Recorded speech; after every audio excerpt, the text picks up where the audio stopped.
stop for just 1 second.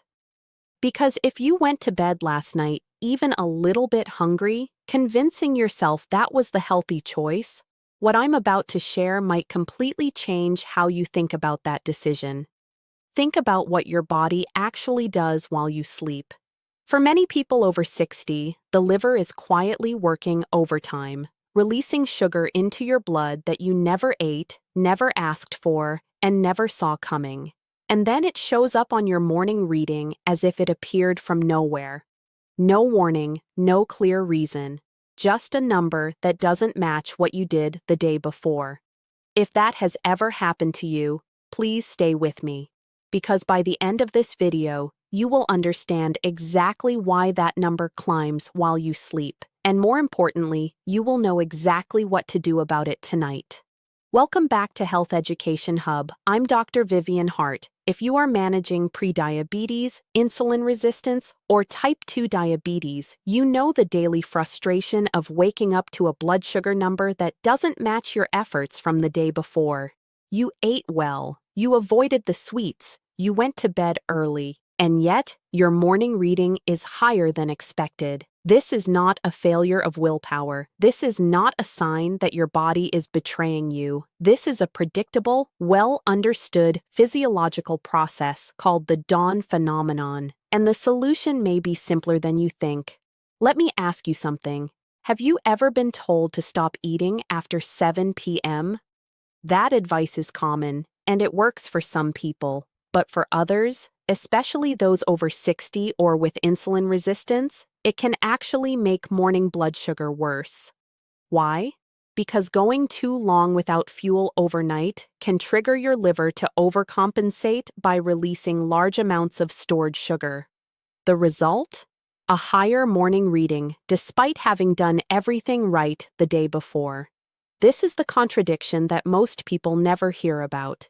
Here is what happens while you sleep. Your liver acts like a backup generator for your body overnight. Your brain, your organs, your entire system keeps running even when you are unconscious. If you haven't eaten in many hours, your liver senses that fuel is low and starts releasing its own stored sugar to keep everything going. In the early morning hours, hormones like cortisol naturally begin to rise, signaling your body to wake up. This tells the liver to release even more sugar, right on schedule. This is the dawn phenomenon, and it happens to everyone to some degree. In a healthy, well-fueled system, this release is small and controlled. Your body uses the sugar, and you wake up with a normal reading. But if you went too long without fuel overnight, or if insulin resistance is already present, that generator doesn't just turn on gently.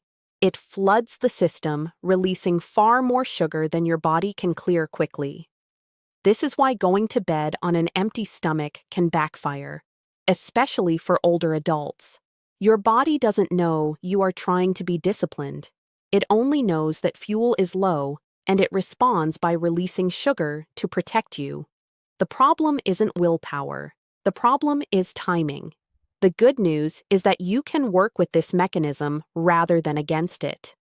By providing a small, balanced snack before bed, you can give your liver enough fuel to get through the night without triggering a massive sugar dump in the early morning hours. This isn't about adding calories. It's about sending the right signal to your body that you are not starving, so it doesn't overcorrect. Now, let me walk you through 5 bedtime snacks that research and clinical experience suggest may help support steadier morning blood sugar readings, ranked from helpful to the most effective. Number 5 is raw almonds. Many people believe that eating fat before bed is somehow problematic, but the issue isn't fat. It's fast sugar. Almonds are rich in healthy fats and protein with almost no carbohydrate. This means they do not trigger a significant insulin response, and they provide steady, quiet fuel through the night. A 2023 study on pre-sleep protein and fat snacks found that small portions of nuts were associated with a flatter overnight glucose curve compared to having no snack at all. In practice, this means about 10 to 12 plain almonds. consumed roughly 60 to 90 minutes before bed. The key here is to avoid flavored or honey-roasted varieties, which add sugar back into the equation. Plain, raw, or dry-roasted almonds are your best choice. Number 4 is a hard-boiled egg. Eggs are often thought of as a breakfast food, but they work just as well at night. A single hard-boiled egg provides about 6 grams of slow-digesting protein and 0 carbohydrates. This makes it a near-ideal overnight fuel source. Research on protein-first snacking before sleep suggests that this kind of slow-release protein is associated with more stable blood sugar through the early morning hours. Prepare a few eggs ahead of time so they are ready in your fridge. 1 egg is sufficient. The goal is not to add a large meal, but a small, purposeful snack that helps your body coast through the night without triggering a sugar dump. Number 3 is Greek yogurt with cinnamon. The misconception here is that all yogurts are created equal. They are not. Greek yogurt is high in protein, which supports satiety and steady blood sugar. A half-cup serving provides about 10 to 12 grams of protein with only a small amount of natural carbohydrate. Adding about half a teaspoon of cinnamon introduces a compound called cinnamaldehyde. Multiple meta-analyses have shown that consistent cinnamon intake is associated with modest improvements in fasting glucose. The key here is to choose plain Greek yogurt. Flavored versions often contain as much sugar as a dessert. Add your own cinnamon, and you have a simple, effective snack. Number 2 is avocado. The unique power of avocado lies in its combination of fiber and monounsaturated fat. A quarter of a small avocado provides about 4 grams of fiber and healthy fats. Fiber slows digestion, which helps stabilize blood sugar. Fats support a steady insulin response. Research on fiber-rich fats before sleep has shown improved next morning insulin sensitivity compared to lower fiber snacks. Keep it simple. A quarter to half of a small avocado with a pinch of salt is all you need. Avoid pairing it with crackers or toast, as this introduces the fast carbohydrates you are trying to minimize. And now, the number 1 snack that consistently outperforms everything else on this list is a green apple with almond butter. This combination is uniquely effective. A green apple, particularly Granny Smith, has a lower sugar content compared to other apples and is rich in soluble fiber. The fiber forms a gel-like substance in your digestive system, which physically slows the absorption of sugar. Pairing this with the protein and healthy fat in natural almond butter creates a balanced, slow-release fuel source that supports your liver through the night without causing a spike. The protein prevents a sugar crash, and the fat adds satiety. Research has shown that fiber-rich fruits combined with protein and fats can significantly improve glycemic control. In practice, this means half a medium green apple, sliced with 1 tablespoon of natural almond butter, consumed about an hour before bed. This is the combination I consistently recommend to patients who have struggled with their morning numbers. I want to share a quick story. A patient of mine, let's call her Margaret, was in her late 60s and had been managing type 2 diabetes for several years. Her fasting glucose was consistently above 150, despite careful eating. She had been following the advice to avoid food after 7 p.m., but saw no improvement. We made one change. I suggested she try the green apple and almond butter snack about an hour before bed. Within 2 weeks, her fasting glucose had dropped by an average of 20 points. She was not doing anything else differently. She was simply giving her liver the fuel it needed to prevent the early morning sugar surge. This is not a cure, it is a tool, and it works best when combined with other healthy habits. Now, let me address a few important points. First, these snacks are intended for adults who are generally healthy and managing blood sugar concerns. If you are on medication like insulin or a sulfonylurea, any change in your eating pattern should be discussed with your healthcare provider, as your medication needs may change. This is especially important for insulin-dependent diabetes. Second, portion control is critical. These snacks are not intended as additional meals. They are small, purposeful bridges to get you through the night. Consuming more than the recommended portion can shift the balance from supportive to counterproductive, potentially leading to weight gain or disrupted sleep.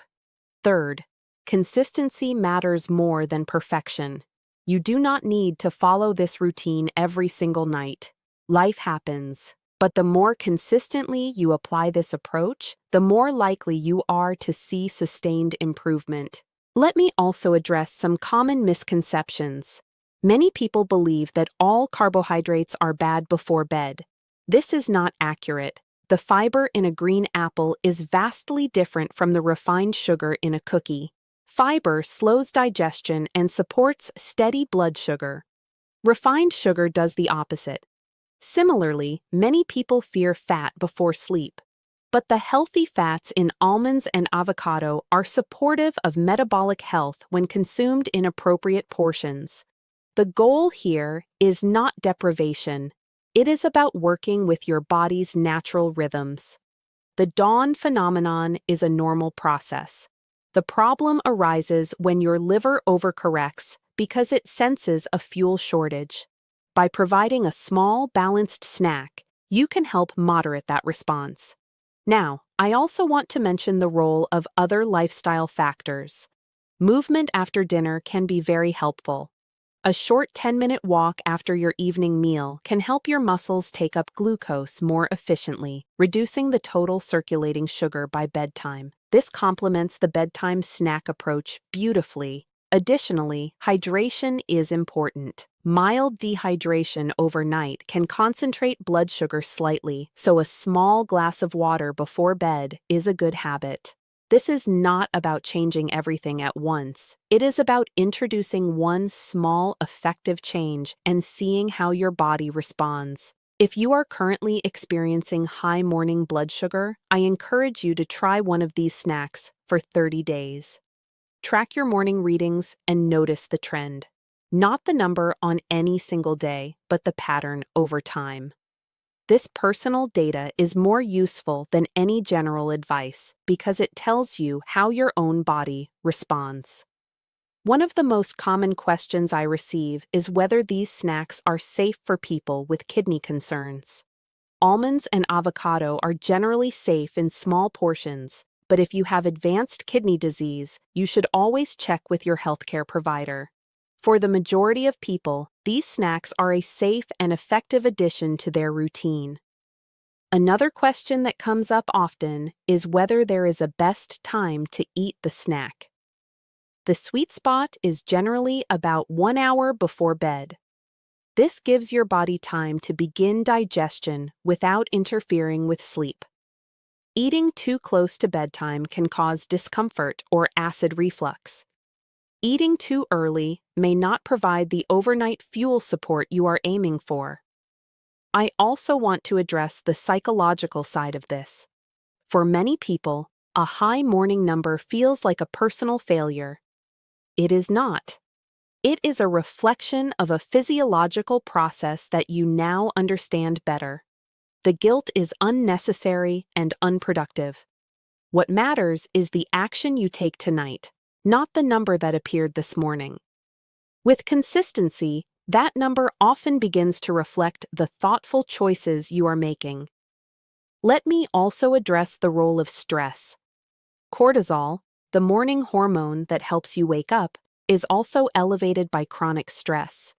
If you are going through a stressful period, your baseline cortisol may be higher, which can amplify the dawn phenomenon. This is why sleep quality and stress management are part of the larger picture. The snack supports the metabolic aspect, but your overall well-being matters too. I also want to be clear about what these snacks are not. They are not a replacement for medication. They are not a cure for diabetes. They are not a license to eat poorly during the day. They are a small, evidence-informed tool that can support your overall efforts. When combined with a healthy diet, regular physical activity, and appropriate medical care, they may contribute to more stable morning blood sugar. If you have been struggling with unexplained high morning readings, I encourage you to take a step back and look at the bigger picture. Are you going too long without food overnight? Are you managing stress? Are you staying hydrated? Are you moving regularly? Each of these factors plays a role, and the right bedtime snack is one piece of that puzzle. I want to wrap up with a clear, simple action plan. For the next 30 days, choose one of these snacks, ideally the green apple with almond butter, and have it about an hour before bed. Check your fasting blood sugar each morning and record it. At the end of 30 days, review your numbers. You will have something incredibly valuable, your own personal data on what works for your body. This is educational content. Always consult your healthcare provider before making significant changes to your health routine, especially if you are on medication for blood sugar management. If this video gave you a new perspective on your morning numbers, share it with someone who might need to hear it. There is a good chance someone in your life is struggling with the same frustration. Subscribe to Health Education Hub by Dr. Vivian Hart for more science-based health education. And leave a comment below. Which snack are you going to try tonight? I read every single one. I'm Dr. Vivian Hart. Start small, stay consistent, and I will see you in the next video.